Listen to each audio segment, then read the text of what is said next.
I'm gonna keep it real with you. The reason you are keep quitting again and again and relapsing again and again, it's not that quitting is hard or nicotine is addictive or because you're weak. It's actually because you're just untrained and have a mystical view about what quitting is and how it actually works. Let's quickly address that in this video. So let's start first with quitting cold turkey. Now, since I quit cold turkey and I've been 7 months clean now, I can tell you this with 100% certainty. The perfect cold turkey quit does not exist. It never did, it never will. Here's the important part. The first mistake you are making is that you are assuming the all or nothing, it's all or nothing mentality. This way of thinking that I either quit cold turkey or I am a loser, or I am bad, or I am weak. This kind of thoughts. This is the foundation for self-helplessness. You're training your brain that nothing works and you keep repeating it over and over again. Realistically speaking, quitting cold turkey, only 5% of people who try to quit cold turkey succeed to stay smoke off for 1 year. 5% of attempts succeed. And you're expecting yourself to quit just because you tried. No. The second mistake you are making is exactly this. You are reaching for a perfect outcome or the best possible result with the beginner nervous system.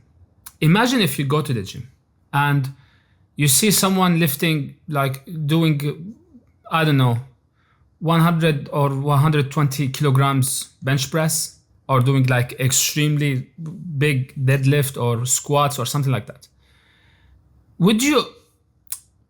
Would you put that weight on yourself in the first few days in the gym? Would you actually consider going for it?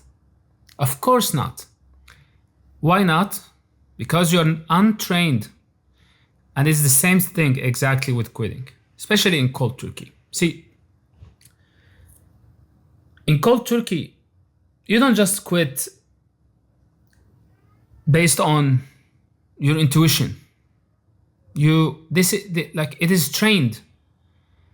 Instead of training helplessness, which you did by attempting a few times and then relapsed, when you think of it this way, you start to collect data. You would think of it in terms of this attempt taught me this and this attempt taught me that. And then when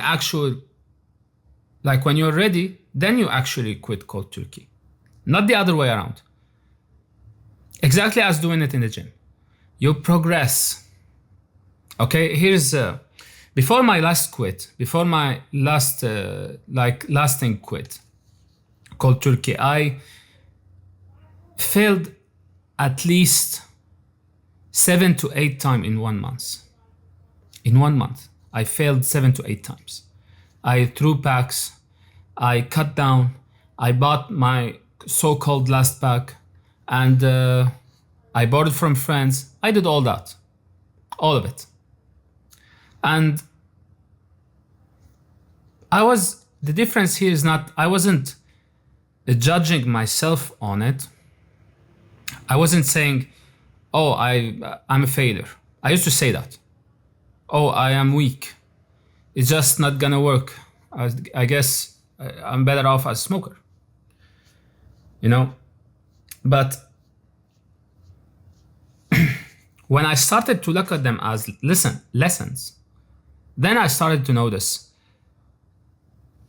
this feeling is very uncomfortable. The shame, for example, after announcing you are smoke-free, then you find yourself smoking. Guilt, especially on your own, when you are on your own 100%. these feelings start to surface, but the more you do it, they are reps. That's the third important thing here to understand. Quitting is reps. The first rep will teach you how do you feel when you relapse. The second rep teaches you how you feel when you borrow from friends that know that you quit smoking, or attempting to quit smoking at least. And that's how training identity goes. You don't just become non-smoker out of a sudden, you train it day by day. So in these attempts that I failed, 7 or 8 times at least, I was doing shadow work, I was doing journaling, and I was inspecting objectively, because we as humans have this bias to either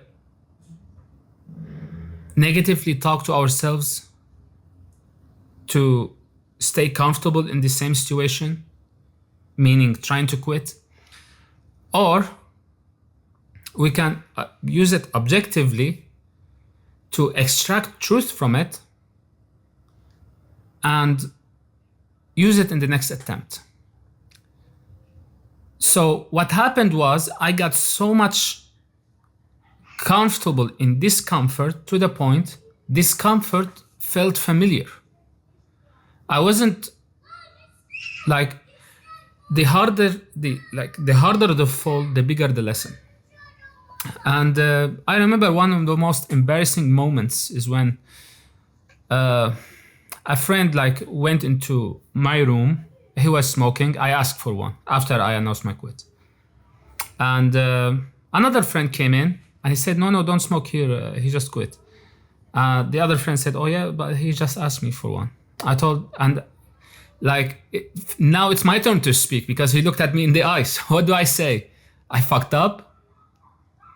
Well, I owned it. I said, I don't feel like I'm actually wanting to quit. I want out. It's just, I don't feel like I can force it. And this taught me, for example, the cost of being hypocrite with yourself.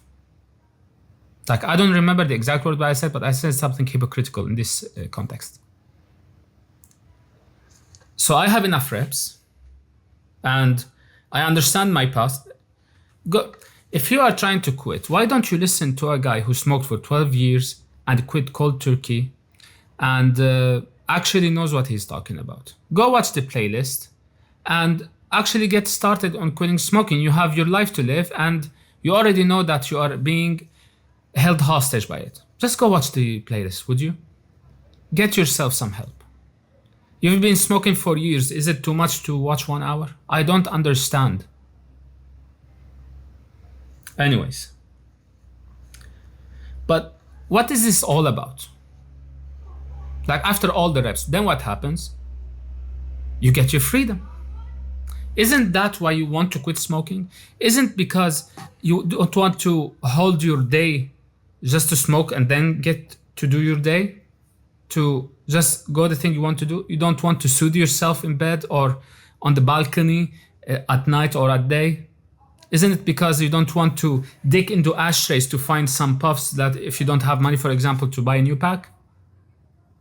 What is your last pack is all about? You already know you must quit. So get right into it. That's freedom. The other side is 100% greener. It's not, it's 100% of the time it's conditioning.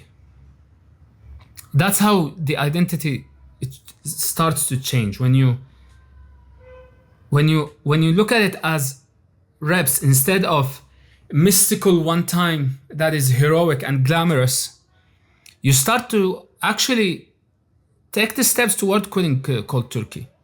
Before that, quitting cold turkey is just either a coincidence or a fantasy. It's not trained. I'm not some David Goggins crazy minded, right? He teaches resilience and cool. It's just, I'm not special to the point where you might think, well, it worked for him. I lost people in my life, and I came from a war-torn country. I migrated for 11 years from my mother country, and I am building this thing from zero, and I am struggling in my job, and I am divorced, and I am in debt. There is nothing you can say to me that can convince me that smoking is actually helping you process your present, past, or future. You already know you must quit in order for you to get there. Whatever you want, whatever you want to do, starts by quitting smoking. But quitting smoking cold turkey is not the first step. The first step is attempting first. And that's why in my coaching, I don't take newcomers who are like, tried to quit once or twice or a few years ago or something. No, you have to be actively in the field. If you're not in the field, if you're not practicing, you will never quit. And if you're waiting, it's exactly like when you hear the self-improvement, when they talk about waiting for the perfect moment, that's exactly what you're doing. You are waiting for the perfect attempt. And when you fail, you hold yourself not accountable, but you shame yourself into it. You stay a smoker for years to come. And so you need to collect imperfect proof, not a perfect story. You already know what success is. You watch all the Mr. Beast videos. You already watched the old David Goggins. You already watched whoever you are looking up to, whoever you think that guy is worth something, is worth something, is cool, is amazing. They all come from reps. David Goggins, for example, because I love running, he's influential in this field. Like everybody knows him and his resilience in that. Like he didn't just out of the blue decided to run an ultra marathon. He was training. He was a Navy SEAL. Like he's getting a military grade training. No matter how fat you are, even if you train for just a little bit, you will get way ahead when it comes to sports. It makes sense. But training came first. When training sticks, that's where identity is built. And when identity is built, everything you use with this identity becomes easier. And that's how you access quitting cold turkey. You don't access it by just imagining it or putting your willpower into it or white knuckle it. You can quit cold turkey for months and still relapse because the identity is still intact. You tell yourself the same story, the same perfect story that is at the same time holding you back. Okay? Now, go out, binge watch my playlist, learn how to prepare yourself psychologically to set up the ground, prepare yourself to fail, and then get started. Motion beats every theory you have about quitting smoking. So just take the first step, fail, learn, journal, repeat. Until one day you see the clear line between who you are, who you want to be, and who you were. The old identity dies on its own. All you have to do is to take the first step and never fail to lose. Because you will fail. Just learn from it instead of shaming yourself into it. That's all I have to say today. Stay safe. Take care.